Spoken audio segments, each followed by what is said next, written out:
Hello everyone and welcome to another video. Today I'm going to be talking about how to win more Deadlock games. So this is essentially going to be talking about what do you do if you have a lead or if you're neutral at the end of the laning stage. This is not a guide on how to come back. This is mostly a guide on, hey, you have a small lead. How do you gain that small lead, and how do you take that small lead and transition it into a bigger lead and then eventually win the game? Now, I believe that the game is a lot easier to end and that there's legitimately no good reason why games take so long at a lower skill level other than the community simply doesn't know how to end the game and the community knowledge simply isn't there.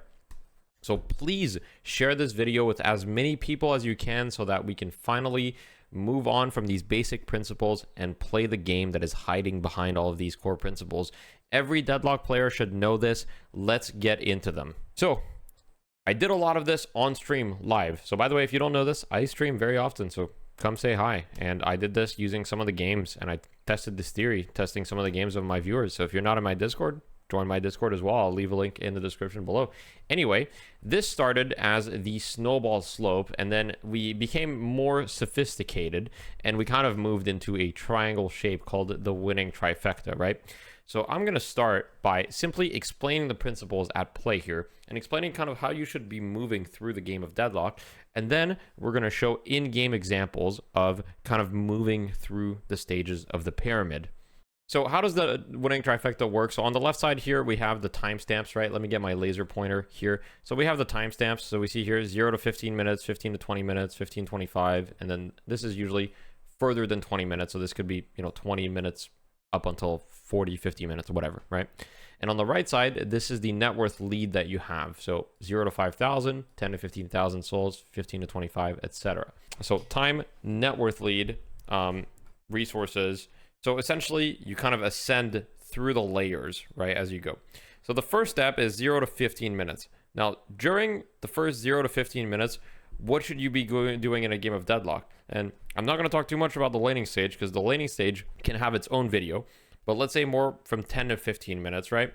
You want to take Guardians, steal their farm. So this can be Sinner sacrifices, this can be boxes, this can be jungle, or do the first turn. Ideally, if you're winning, you want to do all three. Take their Guardians, steal their farm, and do the first turn, right? This will usually give you a 0 to 5,000 soul lead.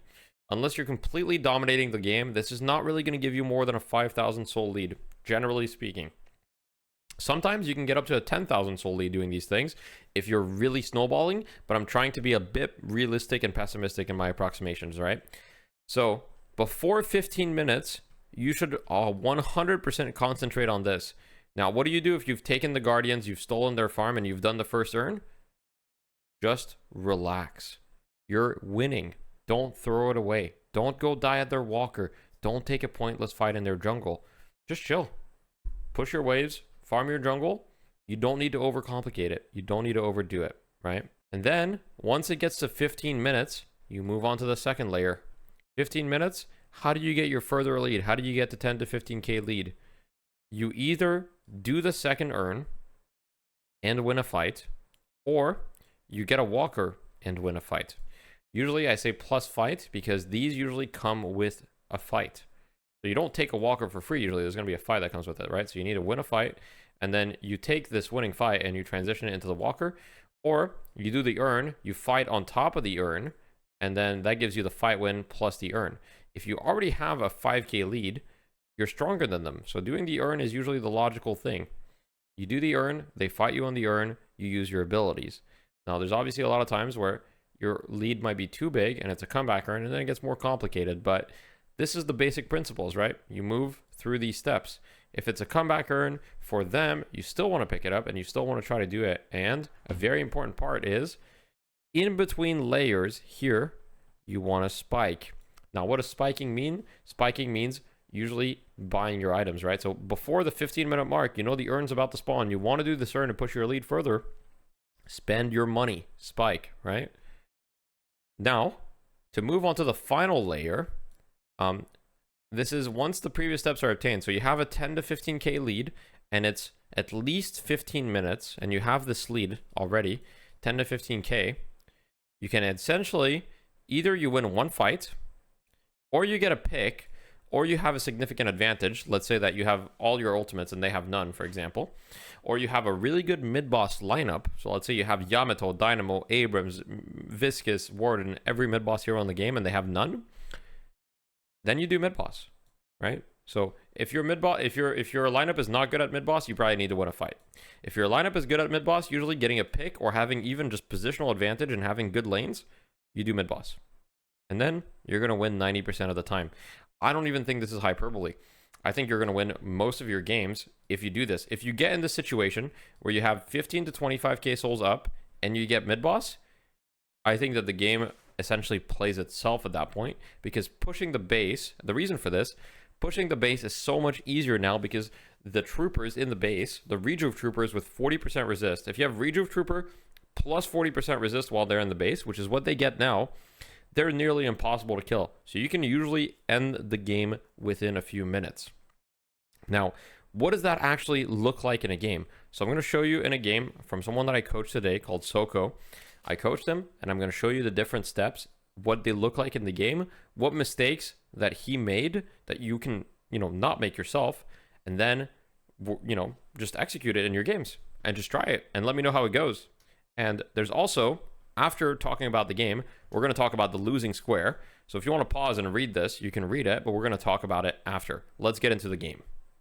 So I hope everybody remembers what the first layer of the pyramid was, okay? If you don't remember, I'm going to remind you real quick. It was essentially, you want to take the first turn, steal their resources, and take their guardians, right? That's how you get ahead. Right now, they've got a 2k lead. Now, Soko's going to push this guardian. This is part of the first layer of the pyramid here. He uses his ult, takes the guardian, and this allows them to push their advantage. Now, they're doing a great job because they're doing two things that are part of the first layer of the winning trifecta at the same time. They're not only pushing this guardian, but they're also running the urn. As you can see, this holiday here, she's got the urn. And so this is still only a 2k lead, right? Now it's 3k. And all of a sudden, when she's going to get this urn in, which I'm going to fast forward a little bit because I'm pretty sure this takes quite a while and there's a little bit of, dilly-dallying. But here she goes. She's going to get the urn. And at the end of this whole exchange of resources, we should be seeing the team come out with a lead that's between 0 to 5k. So it looks like they've got about a 4k lead right now, just from completing the first step of the pyramid, right? Now, let's move on to the second step in game. What does that look like? So second step, for those that remember, is the second earned or walkers and winning a fight, right? Now, some mistakes have happened from 12 to 15 minutes. They've kind of tried to do too much. They tried to push walkers and they died at the walkers, right? Dying at the walkers pre 15 minutes is very bad. So as you can see, they've given up most of their lead, if not all of their lead, by trying to force walkers early. Do not try to force walkers early. Can you push walkers before 15 minutes? Of course you can, but it's an exception. It's not the rule. And for the vast majority of you watching, you should not try to find the exceptions to the rule. You should instead follow the rule. So now what happens is walkers are part of the second layer of the pyramid. And so Soko here is going to decide he can push the walker with his ultimate, right? So he's going to pop his Warden ult, and Wraith, who was carrying the urn, actually drops the urn to show up here. And so the urn starts towards resetting. And Soko told me here that he comes to his 7 to pick up the urn. So they get the walker, and now this furthers their lead, and they're also going to pick up the second urn, and they're going to try to run it. Now, running the walker was a little greedy there. They should have just focused on the urn. But, this is an Oracle level game. This is not perfect execution whatsoever. And so these are mistakes that you can avoid making, right? And so now they're just going to walk towards the urn. Now, I did a little bit of fast forwarding because the 7 kind of he got a little excited. He got a little distracted. He decided, hey, I'm going to drop the urn. I'm just going to pop my ult right here, right? And guys, don't get excited, okay? Don't get too distracted. Focus on what's at stake, all right? You got to focus, keep your eyes on the prize, and stay focused on fundamentals. And now we got a pause. I didn't know there was a pause in the replay, but we're just gonna fast forward past that as he's about to turn in the urn. Actually, it unpaused right now, so we're good. So he turns in the urn here, and now look. The prophecy is happening. What was the lead in the second layer of the pyramid? Anyone remember? I believe the lead was 10 to 15k. Now they're up 11k. So they've gotten their lead. So now all they need technically from here is to win a fight. If they win a fight, they can go mid-boss and they can end the game. They don't need to wait until 35 minutes to end the game. If they get mid-boss, if they win a fight and get mid-boss, they should end the game. Now, I'm going to tell you guys right now, I'm going to let this play out a little bit, but I'm going to tell you guys right now, that's not what they do right away. They make a lot of mistakes beforehand. As you can see, 2 people die, near the mid walker. So they try to force this mid walker, and now they're trying to force this right side walker, and they get black holed, and they all die. Okay, so don't try to force walkers too hard. Okay, they had gotten the lead. All they needed to do with it was look for a good fight. Now, what constitutes a good fight? Because making it from that second layer to the third layer can be difficult, because you need to find a good fight with your 10 to 15k lead. Generally, a good fight is a fight that happens on ground that is not necessarily advantageous for them. So any pick in their jungle, that's usually when you want to look at your team and be like, hey, do we have any pick heroes? In this lineup, they have Paradox. So I would love to play around the Paradox, look for a pick somewhere in their jungle or in a lane, and take that pick and essentially just force mid boss. You know, in general, I would say they have a better mid boss fight. They have Warden ult and 7 ult, and they have, you know, Holiday to interrupt the black hole. They've got Mo and Krill to also, you know, ult either the Kelvin or the Dynamo. I think they're very strong in mid boss. So if they just get one pick in the jungle, they can mid boss together. Now, your teammates won't always listen, right? So you might need to win an actual fight. If you need to win a fight, then what you do is you get a pick, and then you go to a walker. And if they try to defend the walker, you should be able to overwhelm them, because you've got a lead and you've got a numbers advantage. So I do want to show one mistake that Soko makes here, which is extremely common, which is the fact that, as you remember, he has successfully completed the second part of the winning trifecta. So he just needs the third part, which is a good fight, right? And instead, he finds himself on the side lane, taking a 1v1 with this Wraith. Now, the Wraith ults him, and instead of running away, he's going to try to kind of 1v1 this Wraith, right? And he's kind of just putting himself in not an ideal situation. Whereas instead, if he was looking for the fight with his team, let's say that he wins the fight with his team mid and he loses the walker on the side. If he wins the fight, they can just go mid boss. And if they lose the walker, it doesn't matter. They've won the game, right? But he's hyper focusing on the side lane 1v1 instead, using a lot of his resources when it's a 1v1 that he can never really win in the first place, right? And this is delaying the end of the game. And I truly believe that the reason games are taking still a long time is not because the game is balanced around games taking long. I think the game is incredibly easy to end right now, and we're seeing games at a high level consistently be fairly short. But I think that there's a big lack of knowledge as to how to progress the game of Deadlock. And it doesn't, you know, it doesn't need to be overcomplicated. Is it easy? No, but it's not complicated, right? It's fairly simple at its essence, and that's why I'm transmitting the knowledge to you guys. Now, I fast forwarded a little bit because I'm going to spare you the pain. He kind of stayed in that side lane for another, you know, minute and then died to the Wraith, essentially, is what happened. And now, once again, we've kind of lost the entire lead that was required in order to progress to the third step of the game, right? And so, essentially, once you're past 20 minutes, though, you can kind of skip step 2, so you don't really need a lead anymore. If you just win one fight, you get... Winning one fight kind of gives you the lead, and then you get mid-boss, right? So all you need to do is win one good fight, and you get mid-boss, and then usually the game should be over.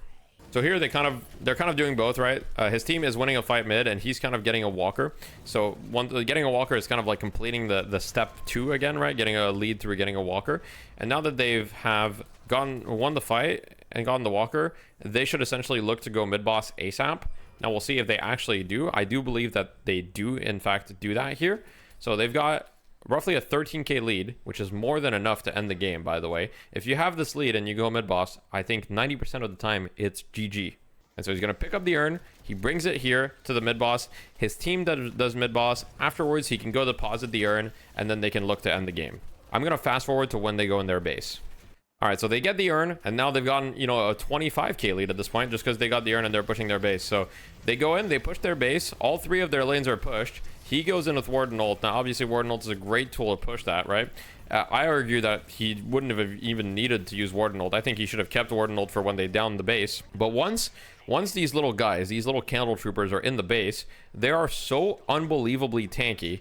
If you look at them, they're just walking in the fountain, and the Dynamo has to use abilities and punch them, and they're still hard to kill, right? And if they don't just walk into the base like that, these guys do a lot of damage to Patron and stuff, and it's just incredibly easy to end, right? You just need to make sure at this point, what I would have done different, I would have killed these Guardians right here to make sure that these troopers also walk into the base while the base is transforming, right? While it's transforming, you have about 10 to 15 seconds while you can just, I think it's 10 seconds, in fact, while you can just push this, get your troopers in. And now there's so many troopers in the base. Obviously, they have 7 ult, so it does help them a lot, but all of these troopers are literally, like, unkillable, essentially.